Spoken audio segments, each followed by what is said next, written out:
দর্শক, এই মুহূর্তে নোয়াখালী থেকে সরাসরি যোগ দিচ্ছেন সহকর্মী গিয়াসউদ্দিন রনি। রনি, নোয়াখালীর বিভিন্ন উপজেলায় বন্যা কতটুকু কমেছে আর প্রত্যন্ত এলাকার দুর্গতরা পর্যাপ্ত ত্রাণ সহায়তা পাচ্ছে কিনা জানাবেন।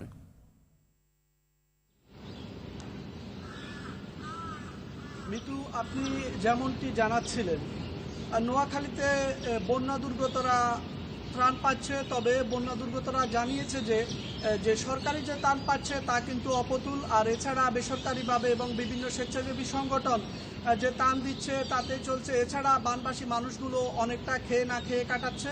তবে বানবাসী মানুষদের একটাই দাবি যে তাদের নোয়াখালীর যে বন্যা তারা মোকাবেলায় তাদের যে পানি নিষ্কাশনের যে ধীরগতি তারা এটা থেকে মুক্তি চায়। এজন্য তারা সরকারের কাছে দাবি জানিয়েছে এ বন্যার পানি কমে যাওয়ার পরে সরকার এটা নিয়ে যেন একটা বন্দোবস্ত করে একটা ব্যবস্থা করে যেন সবসময় বন্যা মোকাবেলায় তারা সবসময় যেন সঠিক পথে থাকে। এরকম একটা তারা দাবি জানিয়েছে। যে এখানকার গত 11 দিন প্রায় 19 লক্ষ মানুষ পানিবন্দী রয়েছে।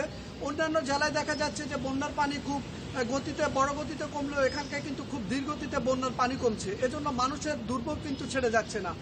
আমরা আজকে 250 শয্যা বিশিষ্ট নোয়াখালী জেনারেল হাসপাতালে গিয়ে দেখতে পেরেছি সেখানে পানিবাহিত বিভিন্ন রোগে শিশুরা এবং বয়োবৃদ্ধরা আক্রান্ত হয়ে আছে। সেখানে হাসপাতালে জায়গা হচ্ছে না, তারা মেঝেতে অবস্থান করছে।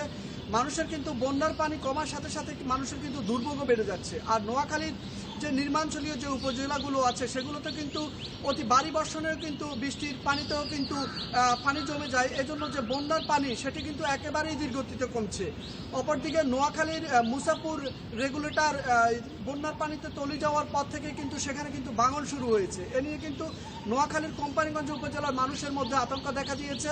এছাড়া নোয়াখালীর কোম্পানিগঞ্জের চরহাজারীর একজন বাসিন্দা আমাকে জানিয়েছেন যে কোম্পানিগঞ্জের চরহাজারী ইউনিয়নে কিন্তু এখন ভাঙন দেখা দিয়েছে। মিতু, আমার কাছে এই ছিল নোয়াখালীর বন্যা পরিস্থিতি নিয়ে সর্বশেষ। রনি, ধন্যবাদ আপনাকে।